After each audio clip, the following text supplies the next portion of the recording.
நிதி தரவில்லை என்பதற்காக இனமானத்தை அடமானம் வைக்க மாட்டோம் என சட்டப்பேரவையில் முதலமைச்சர் மு க ஸ்டாலின் திட்டவட்டமாக தெரிவித்துள்ளார்.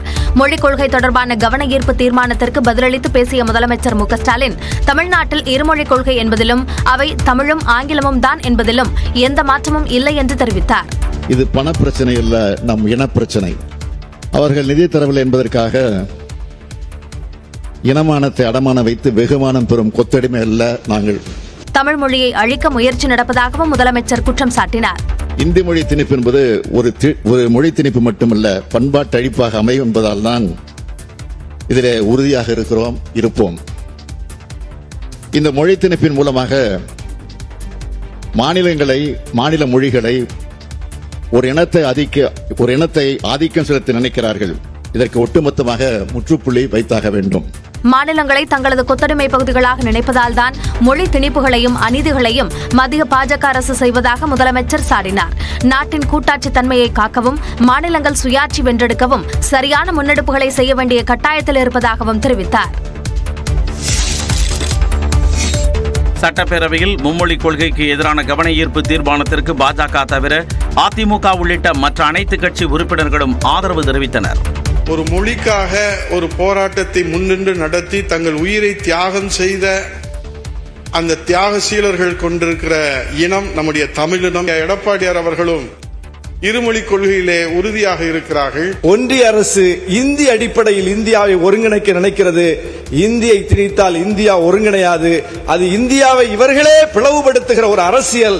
அந்த அரசியலைத்தான் தொடர்ந்து செய்கிறார்கள். மத்திய நடுவண் அரசு திணிக்க கூடாது என்பதில் அரசு உறுதியாக இருக்கிறது. ஆகவே தமிழக அரசினுடைய உறுதித்தன்மைக்கு முதலமைச்சர் அவர்கள் எடுத்திருக்கிற நிலைப்பாட்டுக்கு பாட்டாளி மக்கள் கட்சி மொழிக் கொள்கையில் உறுதியாக இருக்கும். மொழி மீதும் அதே போல மாநில உரிமைகள் மீதும் கூட்டாட்சியையும் தகர்த்து வருகின்ற ஒன்றிய அரசுக்கு எதிராக முதலமைச்சர் எடுக்கின்ற அனைத்து நடவடிக்கைகளுக்கும் இந்திய கம்யூனிஸ்ட் கட்சி உறுதியாக நிற்கும் என்பதை தெரிவித்துக் கொள்கிறேன். ஒற்றை கலாச்சாரம், ஒற்றை நடைமுறையை இந்தியாவிலே திணிப்பதற்கு முயற்சி செய்கிறார்கள். 22 மொழியில படிக்கலாங்கிறது இது ஒரு ஏமாற்று வேலை. இந்தியாவில் எந்த மாநிலத்திலும் 3 மொழி கொள்கை இல்ல. 3 மொழி கொள்கை மற்ற மாநிலத்தில் இல்லாத தமிழ்நாட்டுக்கு மட்டும். சமஸ்கிருத வளர்ச்சிக்கு நிதி ஒதுக்கியுள்ள தமிழ்நாடு அரசு எதற்காக செலவு செய்தது என்பதை மக்களுக்கு விளக்க வேண்டும் என்று பாஜக மாநில தலைவர் அண்ணாமலை தெரிவித்துள்ளார்.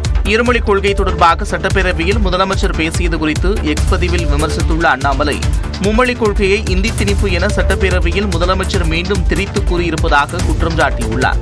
பள்ளிக்கல்வித்துறையின் மானிய கோரிக்கையில் மொழி வளர்ச்சி என்ற தலைப்பின் கீழ் சமஸ்கிருத மொழி வளர்ச்சிக்கு கடந்த 2024-2025 நிதியாண்டில் 11 கோடி ரூபாய் செலவிடப்பட்டுள்ளதாகவும் 2025-2026 நிதியாண்டிற்கு 10 கோடி ரூபாய் ஒதுக்கப்பட்டுள்ளதாகவும் தெரிவிக்கப்பட்டிருப்பதாக அண்ணாமலை கூறியுள்ளார். இது தவிர ஏனைய மொழிகளின் வளர்ச்சிக்காக கடந்த ஆண்டு 13 கோடி ரூபாய் செலவு செய்துள்ளதாகவும் இந்த ஆண்டு 14 கோடி ரூபாய் ஒதுக்கீடு செய்திருப்பதாகவும் கூறப்பட்டுள்ளதாக சுட்டிக்காட்டியுள்ளார்.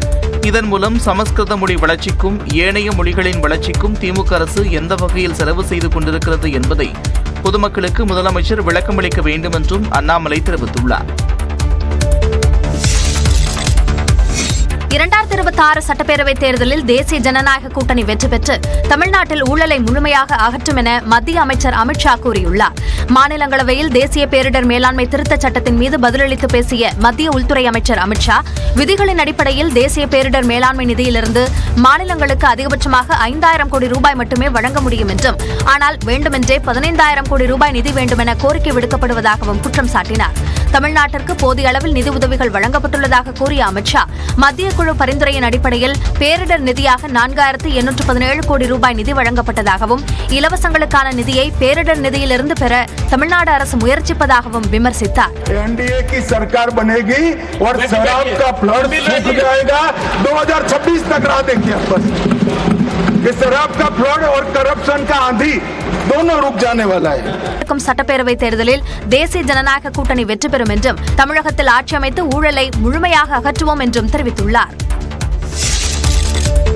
பெரம்பலூர் மற்றும் ராமநாதபுரம் நகராட்சிகளை மாநகராட்சிகளாக தரம் உயர்த்த நடவடிக்கை எடுக்கப்படும் என சட்டப்பேரவையில் அமைச்சர் கே என் நேரு அறிவித்துள்ளார்.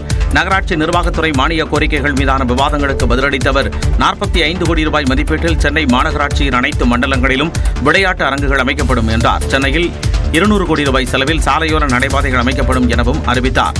கடந்த 4 ஆண்டுகளில் மட்டும் 10 மாநகராட்சிகள், 31 நகராட்சிகள் புதிதாக உருவாக்கப்பட்டுள்ளதாகவும் 16 மாநகராட்சிகள் விரிவுபடுத்தப்பட்டுள்ளதாகவும் அமைச்சர் KN நேரு குறிப்பிட்டார். மன்னர்களின் தலைநகரமாக விளங்கிய ராமநாதபுரம், விவசாயம் சார்ந்த வணிகம், அபரிதமான தொழில் வளர்ச்சியை கொண்டுள்ள பெரம்பலூர் ஆகிய 2 நகராட்சிகளிலும் மாநகராட்சியாக தரம் உயர்த்துவது குறித்து மாண்புமிகு முதலமைச்சர்களுடன் கலந்து பேசி முடிவெடுக்கப்படும் என்பதையும் தெரிவித்துக் கொள்கிறேன். நீலக்குடி கடற்கரை திட்டம் மூலம் 6 கோடி ரூபாய் செலவில் சென்னை மெரினா கடற்கரை தரம் உயர்த்தப்பட உள்ளதாகவும், சென்னையில் 30 புதிய பூங்காக்கள் மற்றும் மக்கள் அதிகம் கூடும் இடங்களில் வணிக வளாகங்கள் அமைக்கப்படும் எனவும் அமைச்சர் KN நேரு அறிவித்தார்.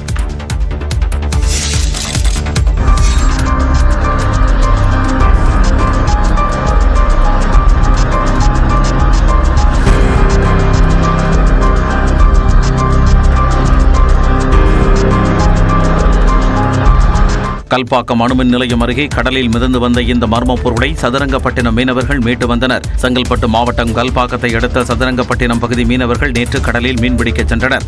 கல்பாக்கம் அணுமின் நிலையம் அருகே மீனவர் ஜெகன் உட்பட 4 பேர் கடலில் மீன்பிடித்துக் கொண்டிருந்தனர். அப்போது ஏதோ மர்ம பொருள் மிதப்பதை பார்த்தனர். உடனடியாக அதன் அருகில் சென்று அந்த பொருளை கயிறு மூலம் இழுத்து கடற்கரைக்கு கொண்டு வந்தனர். மீனவர்கள் அளித்த தகவலின் பேரில் கடலோர காவல் படையினரும் சதுரங்கப்பட்டினம் காவல் நிலைய காவலர்களும் இணைந்து மர்ம பொருளை பரிசோதனை செய்தனர். மீட்கப்பட்ட பொருள் சூரிய சக்தியில் இயங்கும் வகையிலான ரேடார் கருவி என்றும் இதனை தமிழ்நாட்டில் பயன்படுத்துவதில்லை என்று மீனவர்கள் தெரிவித்தனர். இலங்கை உள்ளிட்ட நாடுகளில் பயன்படுத்தப்படும் பொருள் என்றும் அவர்கள் குறிப்பிட்டனர். இதுகுறித்து சதுரங்கப்பட்டினம் காவல் நிலைய காவல்துறையினரும் கல்பாக்கம் மத்திய தொழில் பாதுகாப்பு படையினரும் விசாரணை மேற்கொண்டு வருகின்றனர். மகாகவி பாரதியார் வீட்டின் மேற்கூரை விழுந்த சம்பவம் அதிர்ச்சியை ஏற்படுத்தியிருக்கிறது.